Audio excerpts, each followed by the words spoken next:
Hello there. Welcome to the Word Cafe podcast. This podcast has been designed with created content that centers on the power of words. Can we really do anything without speaking? Can we really do anything without the agency of words? Yes, that is what this podcast is all about. And I am your host, Amakri Isobe, your neighborhood word trader. I believe in the power of words, for it is the unit of creation. I trade in words to profit my world.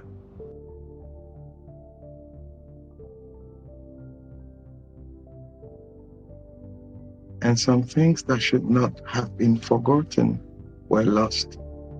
History became legend. Legends became myth. And for 2,500 years, the ring passed out of all knowledge. Hello there. You're wondering why I'm starting the show with that line. Before I go further, I'll just tell you where I welcome you on the show. Good morning, good afternoon, good evening, good everything. How are you all doing? Beautiful. Yes, I'm doing great myself. So, I started the show today by reading that line for those of us who are movie lovers. If you've seen the movie Lord of the Rings, yes, when Galadriel in Lord of the Rings, yes, Fellowship of the Rings now, made that comment. And for your information, I want to talk about today the creation or making of a myth. Yeah, MYTH.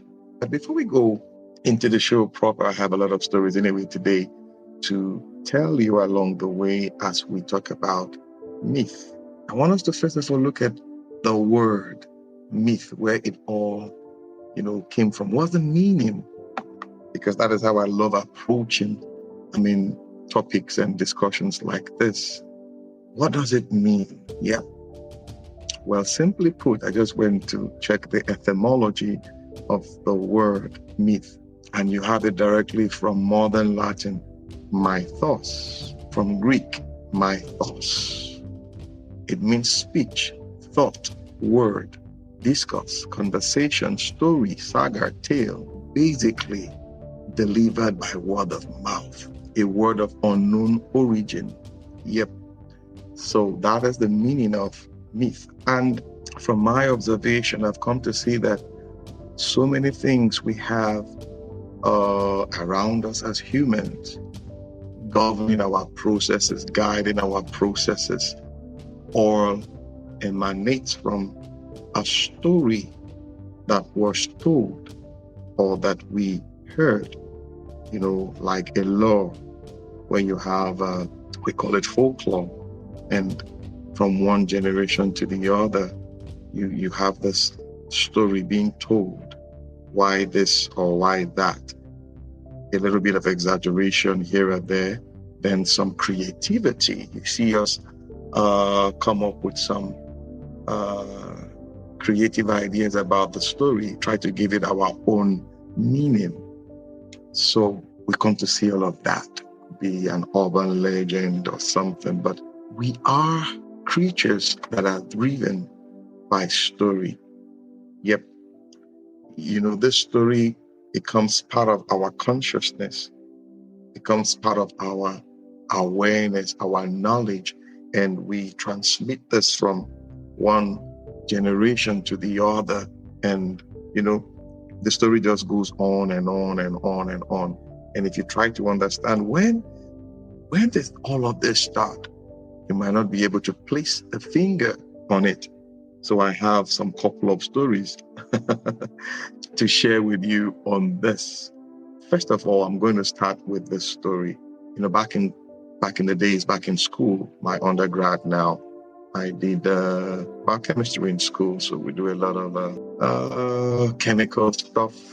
We look at why this, why that, and one particular thing that caught my attention back then was this, what I call it, compound or element, carotene. basically found in carrots that gives it that coloration and all that we've come to we've been told it helps with our sight, vision, and all that. So I went to find out, dig deep to know why exactly. Why? So I stumbled upon the story. Yep. The belief that carrots improve your eyesight dates back to the World War II propaganda. You heard it. It was a World War II propaganda.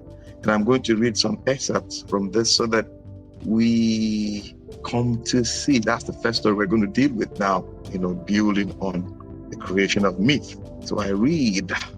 So listen. Children have long been urged to eat carrots in order to improve their vision. But the carrot-filled diet won't get you 20/20 vision or help you to see in the dark. That idea was a legacy of World War II, when the British government, aided and abated by Walt Disney, told Britons, that eating carrots could sharpen their eyesight and help win the war. The message resonated with its mothers and is still persuasive today. There is a link between carrots and eyesight. Carrots contain beta-carotene, that's the compound I was telling you about, which helps produce deadly eye-boosting vitamin A.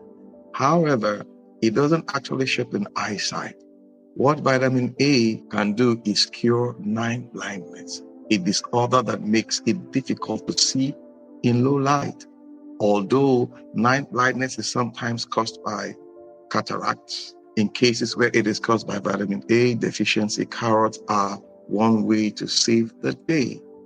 During World War II, Great Britain had good reasons to be concerned about night blindness, to foil raids by German bombers who targeted the lights of towns and cities. England went almost totally dark at night. The blackout lasted from 1939 to 1945, and the lack of light caused accidents. Yep, you can see that there's something here. Look out in the blackout.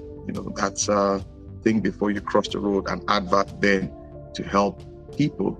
On December 22nd, 1940, the British Ministry of Agriculture released a statement urging the populace to eat carrots.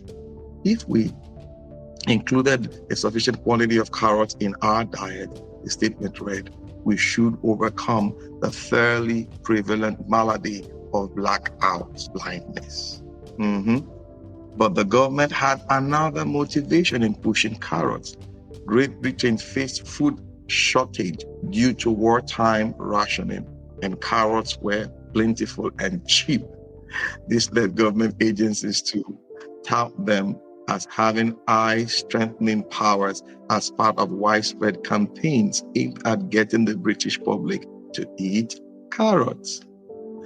I'm going to end it there now because a lot happened, in the propagation of this, within the British, as in the British Isles, England, and what have you, So basically, you can see carrots were pushed forward. It became an urban legend, in my opinion, where we're told that it helps with, you heard it, night blindness and all that, which is actually not true. But that was pushed out to, sell a story in another way.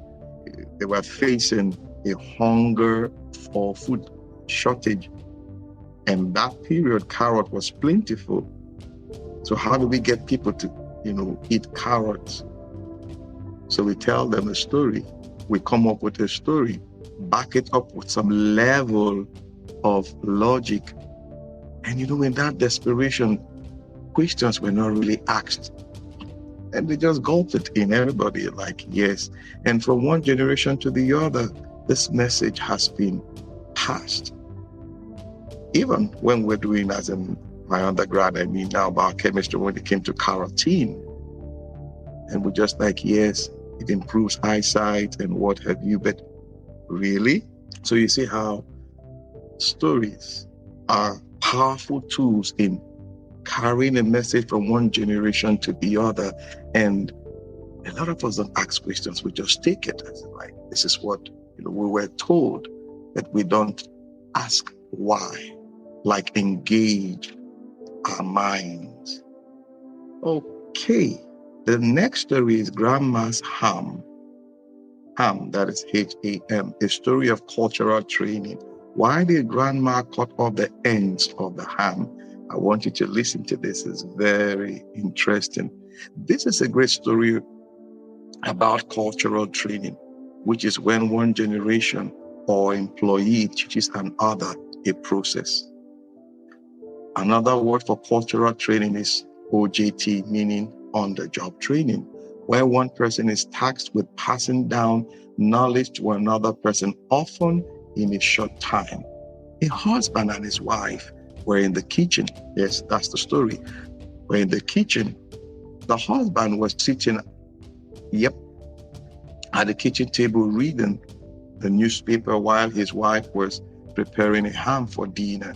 The husband watched the wife cut off about 1 inch from either end of the ham. He asked why she cut the end off, proclaiming, "That's a waste of good ham." She said, "That's the way my mom prepared the ham." The husband asked, why did your mom cut off the ends off? The wife didn't know. Okay. Later, the wife called her mom to find out why she cut the ends of the ham off. Her mom said, "Because that was the way my mom prepared ham." Really? The wife's grandma passed away several years earlier, but her grandma was still living. She called her grandpa and asked, "Grandpa, why did grandma cut the ends off of the ham?" He was silent as he thought for a moment. Then he replied, "So the ham could fit into the baking pan." Did you hear that? Did you hear that? So she didn't know, as it were, she saw her mom growing up preparing ham. You cut off both ends, put it in the pan. She didn't know why. She asked her mom. Her mom didn't know why. That's how your grandmother, my mother, prepared it.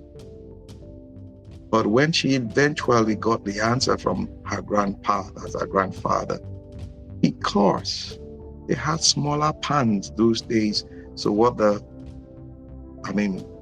parents that generation of ham eaters did was just take a little chunk from both ends so that they can fit into the pan. But now nobody explained it. So from one generation to the other, it now became like a tradition, a belief system woven into the cultural system or fabric of that society. But now she finally got the answer. We see how legends or myths are created, like storytelling that is predicated on some challenges faced, and we came up with an answer, I would say temporarily, using the solutions. Now we pass it on. Many times, this is through either oral tradition, that's oral storytelling, or by mirroring. You just look at your parents, or you look at that person you hold so dear as in highest in doing something, like we say monkey do or monkey see, monkey do, and it is taken from one generation to the other. It has its good sides, but I think the bad side to it is worse, because now we become so biased in our judgment. We become so consumed with what we think or what we have come to see as the truth, or we have come to see as our culture. It influences us negatively. I think we should be careful. Ask questions. Search. Just to know why. Just to know why. I was listening to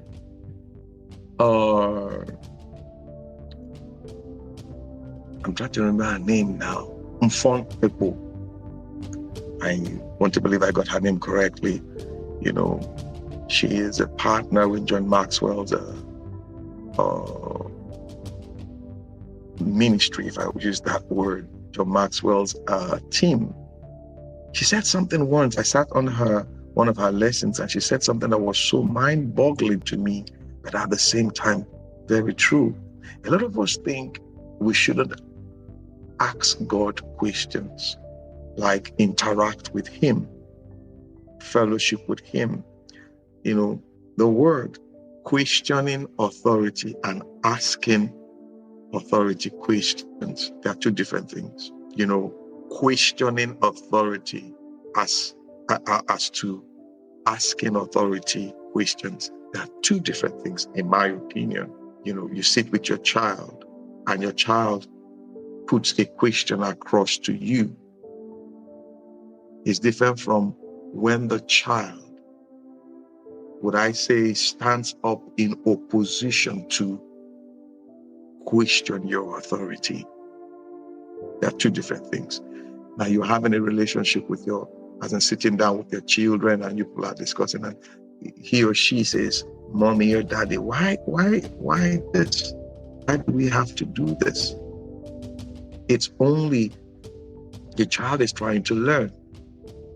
Also to help the child's understanding and perception of reality, his or her world, to embracing, what the truth really is. So one shouldn't be scared in answering those questions. So you don't just feel like, why? No, you answer to the best of your ability, but you let the child also know the truth. I don't have all the answers, but this is what I think, because over time I have come to practice it, and again and again and again. So we shouldn't be scared to ask questions. Like the authority, ask the authority questions. I am not saying question the authority. I'm saying ask the authority questions. And those of us who sit in places of authority, we shouldn't be scared. Yeah, we shouldn't be. To answer questions and give answers to the best of our ability, not to manipulate it, not to make it look like you're serving yourself. How dare you question me? No, because in answering these questions, you are learning. And scriptures tells me God is ever willing to give us answers, and his answers are always answers of peace. He's never afraid of our questions. He's not taken aback either. But in course of questioning, we come to relate with him at this level, and he begins to open up things to us, and we begin to learn, and we begin to become better people, because we're growing from one level of knowledge to the other. We have been exposed to the truth, his truth. I felt to share this because we live in a time and a generation where we have a lot of questions, but at the same time, a lot of us are afraid to ask the questions, or we're running away from the questions. There's this change happening in our society, in our world today. And this changes need answers. And the truth is, the answers we receive will give us the peace that we need to live fulfilled. So do not be afraid to ask questions, and do not be afraid to give answers to the best of your ability, acknowledging your limitations also, acknowledging your vulnerability also. It opens you up to more research and more learning. All right, guys, you know how we do it on the show. This is the space where we come to lean on one another's experience and, yes, to forge a positive path. Whatever you do this season, do not be afraid to ask questions, and do not be afraid to give answers or be truthful with your answers. Till I come your way again, bye for now.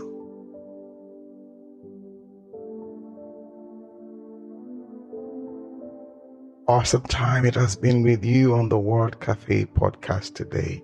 Thank you for being there. You can catch me up on my social media handles, Twitter, Facebook, LinkedIn, and Instagram, all at Amakri Isoboye. Also, you can get copies of my books, A Cocktail of Words, The Color of Words, my HR notebook, and Hocus Focus on God on Amazon and Roving Heights online bookstores. You can also subscribe to my YouTube channel at the same address at Amakri Isoboye. I love to hear from you and how this podcast has impacted you. You can leave me a message at my email address, amacrigaribaldi@gmail.com. That is AMACHREEGARIBALDI.